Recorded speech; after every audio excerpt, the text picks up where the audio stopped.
Welcome to The Apple Seed, the storytelling podcast from BYUradio, where your family can gather for great stories from great storytellers in every episode. Stories bring us together, and we hope the stories on the show will spark memories and thoughts that you can share with the people you love. I'm your host, Sam Payne.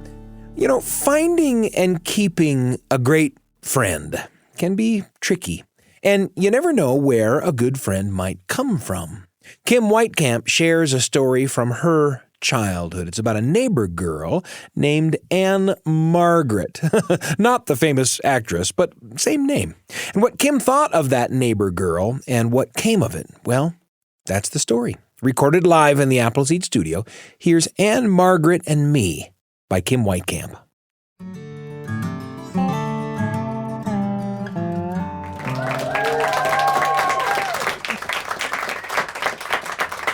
When I was growing up, my dad said I was so skinny, if I turned sideways and stuck out my tongue, I looked like a zipper. Knobby-kneed, pale white, freckles, big buck teeth, and red hair.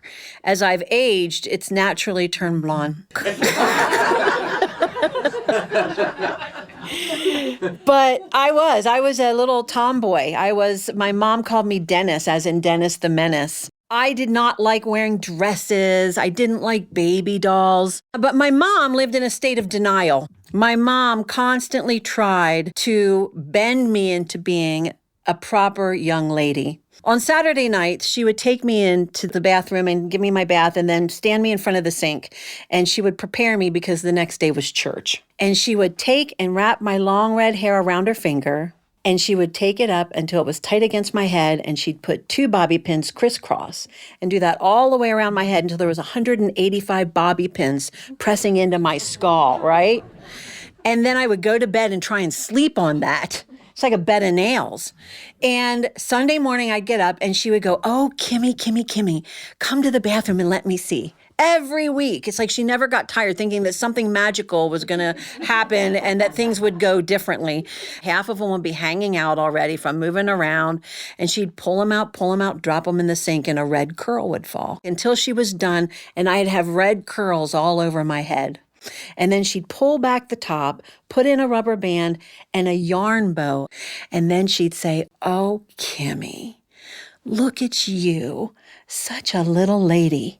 And I'd say, When we went to church, the adults stayed in the upstairs part of church, and the kids went downstairs for what was Sunday school. I loved Sunday school. I had a teacher in Sunday school that was 240 years old. One time, I was behind her doing something and accidentally bumped the top of her head, and dust came out. It was fascinating. And then when we were done the lesson, she would let us go outside and play. Now, this was my favorite part of church. I would climb trees. I would get on my knees and pick little wild buttercups. And I would walk with my Mary Janes, the only pair I had, a black pair of Mary Janes, nice and shiny, on the roots of the trees. And I would just have so much fun. And then it was time to line up at the door so your parent could pick you up. And I would always want to be the first one at the door because I wanted to see my mom and tell her about everything that I did. She would turn and she would look at me standing in the doorway, and she would go, "Oh," and she'd walk over and she'd pull me out from the doorway into a little corner and she'd say, "Kimmy, how is it possible that in a little less than an hour you've done this to yourself?" And I'd think, "Done what?" And she would begin. First, she'd wet her thumb and she'd run it over my Mary Janes, trying to get all the scuffs off. She'd hike my leotards up in front of everybody filing out of class to try and get them to come back up, because from all the running, the foot would have turned and the dirty heel mark was now on the top, right? She would try and fix my hair because the ribbon would be out and wrapped around my wrist because I was Wonder Woman. And in Amish Mennonite country, you have to be able to deflect bullets, right? She said, "Why can't you be more of a little lady?" Right at that moment, out of the other Sunday school classroom would come Anne Margaret. Anne Margaret and I were only inches apart in age, but our birthdays fell on either side of the line. So I was in with the younger kids, even though I was so close to her age, and she got to be with the older kids. Number one reason in this story why none of us in this room like her. Okay? And then she would come walking by. Now, let me explain Anne Margaret. Aunt Margaret had a house across the field from us. And I would be in the yard hanging upside down, letting the dog lick my face, playing with my brothers, digging in the dirt. And I would sometimes look into her yard and she would be sitting on the swing in a little dress and a little white sweater with her perfectly curled brown hair, holding a baby doll, not even swinging. And I'd think, she is so gross. I would be riding my bike up and down the street, and there Aunt Margaret would be in the backyard just sitting on the swing with her little baby doll. Perfect, clean, curled. And she didn't just have one pair of Mary Janes for Sunday. She had a red pair, a white pair, and a black pair, and she wore them all week long. But here's another reason why we should not like her.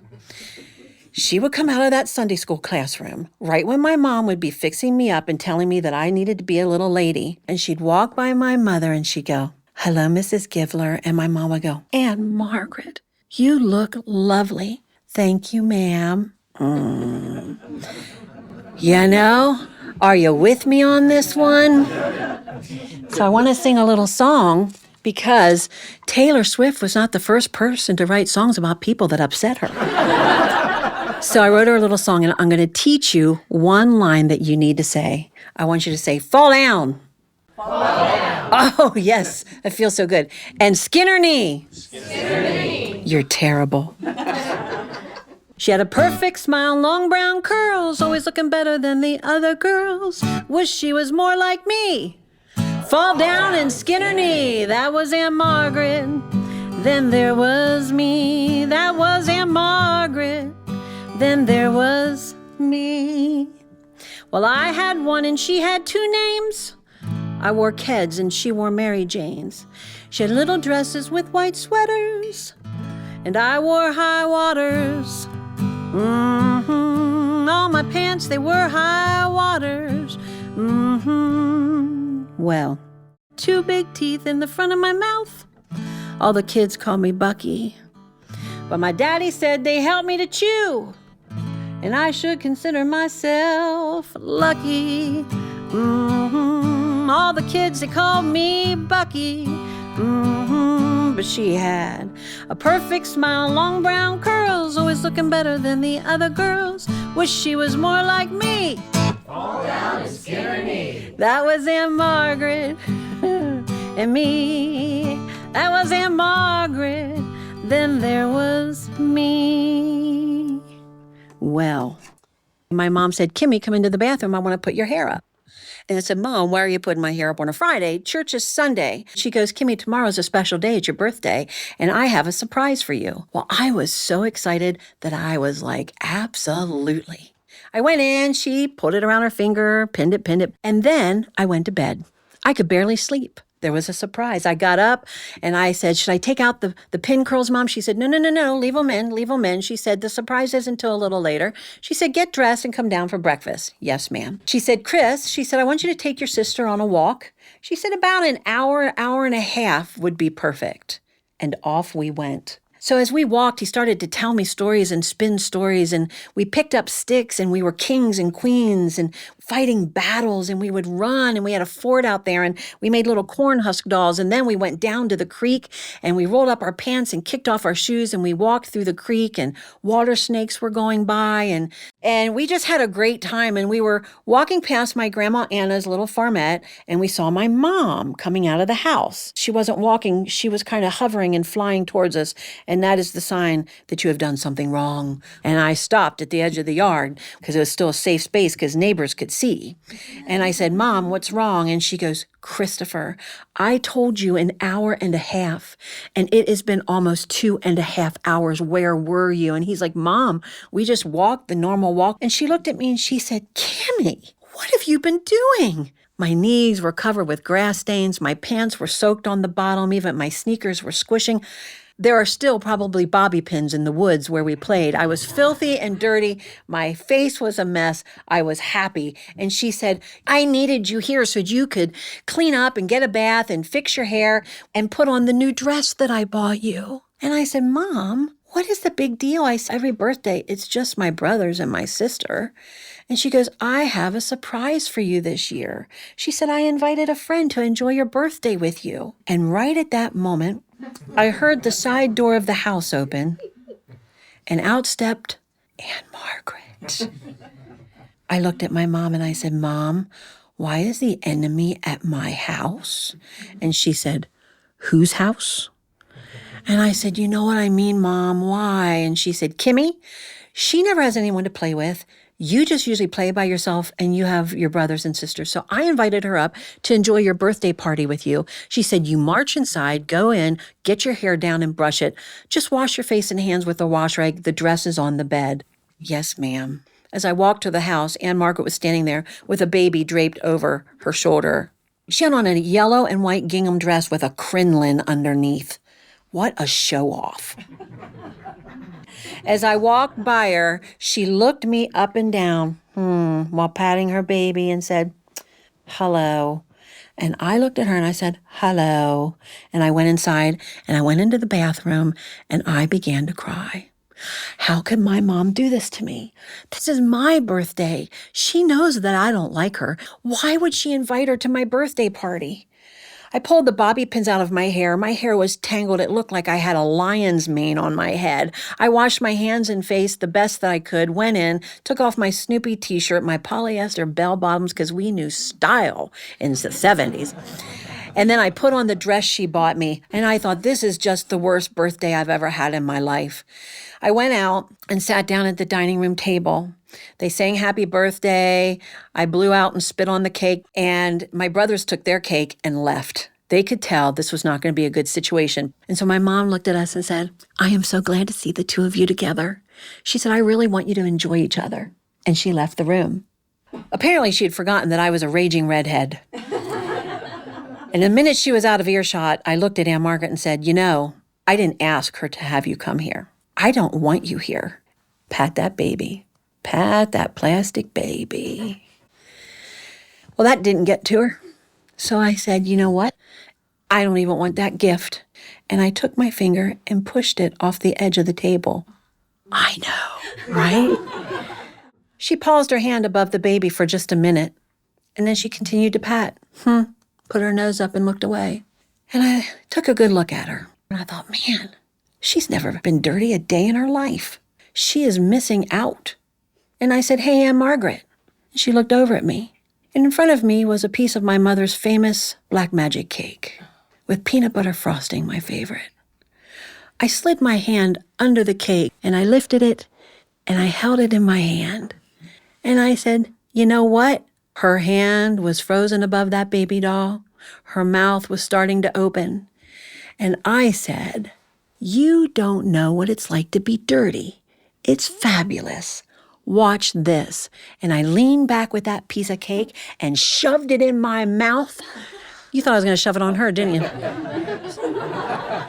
Shoved it in my mouth, peanut butter frosting. I chewed it right in front of her, wiped my hands down that new dress, and I said, it's delicious. She looked at me in shock right as my mother walked in. My mom looked at us, the gift on the floor, Aunt Margaret, hand paused above her plastic baby, mouth wide open, me covered in her rich, dark cake and icing. And she said, what are you doing? And I said, Mom, you don't understand. I don't want to hear it. She said, you go to your room right now. March. I stood up and I went to the room and I went to the bathroom and I stood in front of the mirror and I started to tear up again. I tried to get the icing off of my face. Happy Birthday, Kimmy was written in a blue frosting that, let me just tell you, it spreads in your hair as you try and remove it. I went in and slipped my dress off and threw it into the tub. It was going to need some major work, and put on my clothing. And I went to the door and cracked it. And I heard my mom say, Aunt Margaret, honey, I'm so sorry. I don't know what got into her. She said, I think it's best that you go home. Ba, ba, ba, ba, ba, ba, ba, ba, ba, ba. I had won the war. She was going home early. I knew she'd never come back. I was like, yes. And I went skipping out as I heard the door shut. And I said, Mom, can I have another piece of cake? And she said, sit down. I sat down across from her at the dining room table as she wiped with a wash rag the table. And she said, Kimmy, I do not know what you were thinking. I said, Mom, we just don't have anything in common. I don't like her. And she said, I don't care. She said, you know what I think? Maybe you don't know everything. She said, you're going to go apologize. I said, when? She said, now. I said, yes, ma'am. I left the house and walked really slow down to Aunt Margaret's. I walked up and I knocked on the door and her mama opened the door. And it was then that I realized that her mother always looked perfect too. She took a look at me and she goes, oh, Kimmy, your hair is blue. I said, I know. She said, are you okay? I said, yeah, I'm okay. I said, where's Aunt Margaret? And she said, she's out back on the swing. I'm like, I figured. I said, okay. I said, I'm here to apologize to her for my behavior at my birthday party. She said, okay. So I went around the side of the house and opened the gate, and I went in. And I said, I'm here to apologize for my behavior at my birthday party. Nothing. I looked up, and she was white-knuckling the chains. I saw she had tears down her face. Her baby doll was hanging precariously off of her lap. And I said, Aunt Margaret, I came to apologize for my behavior at my birthday party. I'm sorry. Nothing. And I looked at her and I said, fine. My mom told me to do this, and I did it, so I'm going home. And as I turned around to leave, she used words that we were not allowed to use in our house. She said, I hate you. I turned around and looked at her and I said, you hate me. I said, you hate me. She said, yes, I hate you. She said, I hate you. She said, I'm down here all the time by myself, and you always are playing with brothers and sisters, and I don't have any brothers or sisters. And she said, and you have a dog, and I want a dog so bad, and my mama won't let me have a dog. And she said, and you have a dad. I see him come home every day, and I don't have a dad. And my mom makes me dress like this, and I hate it because I can't do anything because she doesn't want me to get dirty. I hate you. I stood there and just let that settle in on me. I had just turned 12, and in that moment, I felt more adult than probably any other time in my life. And then I began to laugh. And I began to laugh, and she said, get out of my yard. You are not allowed in my yard ever again. I said, no, you don't understand, because I hate you too. And she said, why? I said, oh, Mom, you're perfect. My mom thinks you're perfect. She loves your hair. She loves your bows. She loves your dresses. You never get dirty. And that was that. I left. And the next day I went down and knocked on the door, and her mama answered. And I said, hi, I'm here to see if Aunt Margaret can come out and play. And she goes, I said, I promise I'll bring her back clean. And she said, let me see if she wants to come along. And I said, okay. And she did. Man, oh man, did I teach her the ropes. I taught her which berries she could eat that would only make her throw up a little bit. We went out into the woods and we played at the fort, and I was the queen, and I told her that she was the peasant because my game. I taught her how to make corn husk dolls. I taught her how to drive my remote control car. I taught her how to rubber band her plastic baby doll to the remote control car and watch it hurtle down the road. I taught her how to go down to the creek, slip off her shoes, lay her little leotards beside them gently, and to hold her dress and to run like a wild animal through that creek. And then we dry off sitting on the porch of my great-grandma Detter's. And then we get her all suited back up, and I take her home and deliver her. My first album is Freckles, Fibs, and Family. And on the back it says, if your name is Aunt Margaret and you ever lived on Farm Drive, please email me. We became best friends for several years. And then her mom met somebody, got married. And I can remember standing at the end of the driveway waving at her as she left. The only thing we had back then were letters and maybe a phone call. We didn't have all the social media of today, and over time, we went our separate ways. But our few years together as the very best of friends was almost bittersweet, because even as a child, and even till now, I recognize that if I would have heard her story, which she told me, unedited, unprepared, in an authentic moment in seconds, it shifted the whole foundation of what we saw in each other. And it has stayed with me to understand not to judge those that irritate me. We don't know what they're swallowing on a daily basis. That is my friend Aunt Margaret.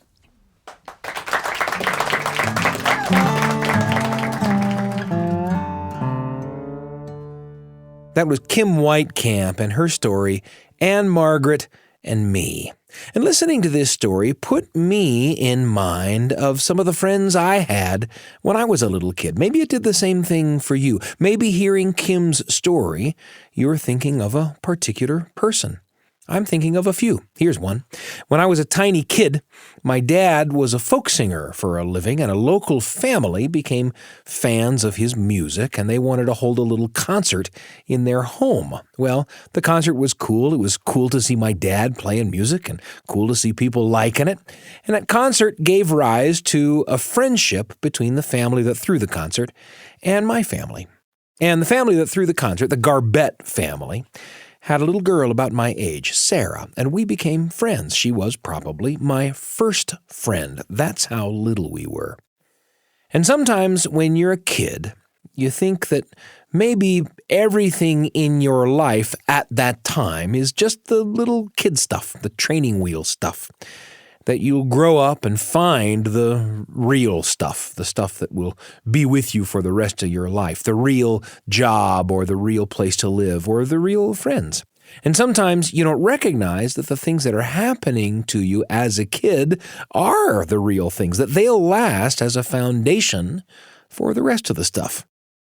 And that's how that relationship with Sarah felt. And I've told you about her, but I could just as easily be talking about James and Jeff Lamping, with whom I played with Star Wars action figures, or David Fife, with whom I listened to records in the attic, or Darren Dibb, who was my wingman at 100 church dances, or any one of a dozen others. Being with them back then was like, eating candy or something. It was mostly about fun. I didn't realize it then, but know now that it was less like eating candy and more like planting seeds. The memory of those folks is a rich harvest. And the ones with whom I've remained connected, including Sarah Garbett, bless my life in all kinds of ways. I'm enjoying the harvest. I wish I would have been better equipped to pay attention in the ancient time when the seeds were first growing. Well, that's where Kim's story took me. Where did it take you? And who will you take along?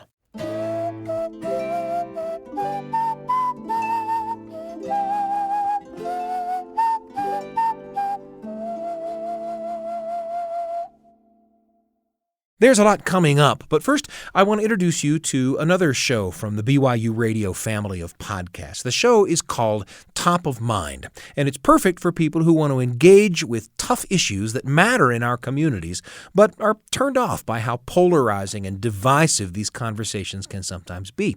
Each week, Top of Mind tackles one tough, important topic.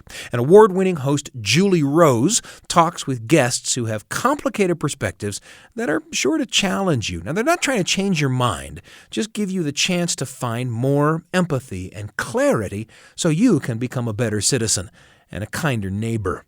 Listen to Top of Mind on Spotify, Apple Podcasts, YouTube, all kinds of ways to find Top of Mind and listen whenever you like, whenever you need it. Top of Mind with Julie Rose from BYU Radio.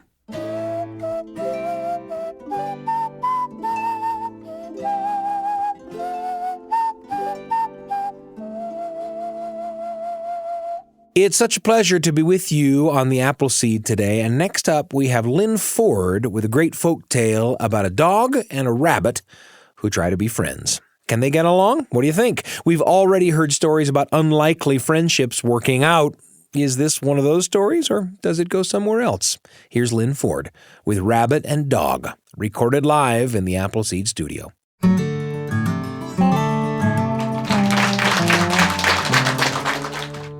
I have one more story for you right now. It's not a very long one, but you have to remember that you are the rabbit in this story. In American Sign Language, if you put your pointer fingers up, but turn them back away, not forward, this is rabbit.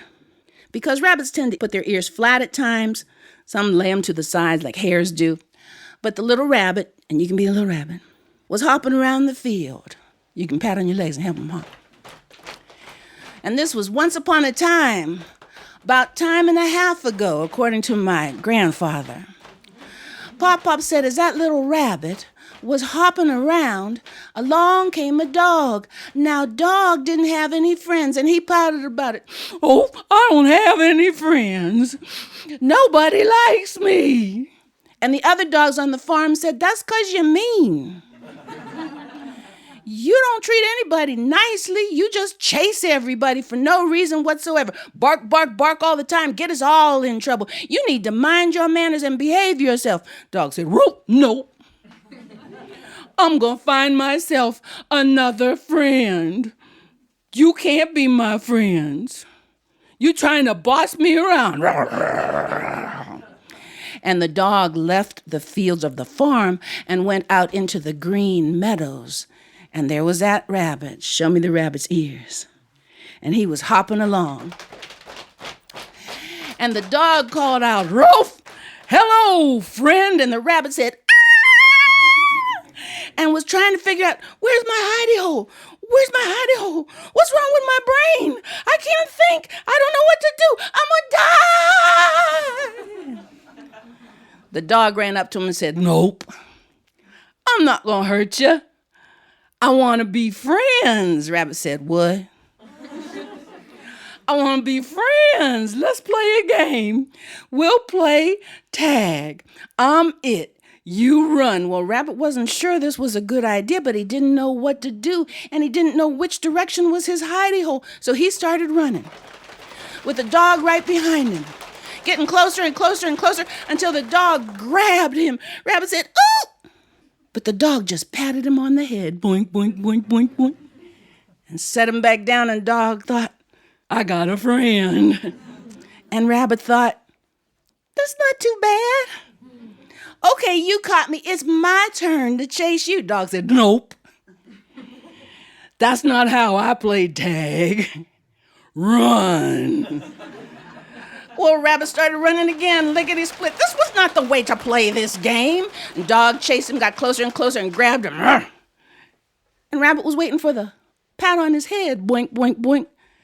But dog bit both his ears. Ow, ow. Rabbit said, ow, man, what are you doing? Dog set him down and said, that's how I play tag. Rabbit said, well, should be my turn to chase you now. Dog said, nope. Run. Well, this went on for as long as it took for Rabbit to find his hidey hole. Sometimes dog would snatch him up and pet him on his head. And sometimes dog would snatch him up and bite both his ears and let him go. And finally, Rabbit knew where he was. He saw the sweet clover. He could smell the mint growing in the grass. And zoop, down his hidey hole he went. And the dog got to that hidey hole and said, oh, hey, we're playing. We're friends. Rabbit said, no, Mr. Dog, we can't be friends. 'Cause see, if you were really my friend, you wouldn't bite me. But you say you're my friend, and sometimes you pat me on the head, and you say you're my friend, and sometimes you bite my ears, and all you're doing is confusing me. So I think the best thing for me to do is leave you alone. And Rabbit stayed down in that hidey hole. And if that dog never changed his ways, well, he never found any friends. You see, you have to be careful who might be your true friend and who's telling you a tale. Because if they're a friend, they will never bite you. And an enemy will never embrace you. And if someone is doing both, they're just confusing the whole situation. So be like Rabbit and just let them go. And that's the end of my stories.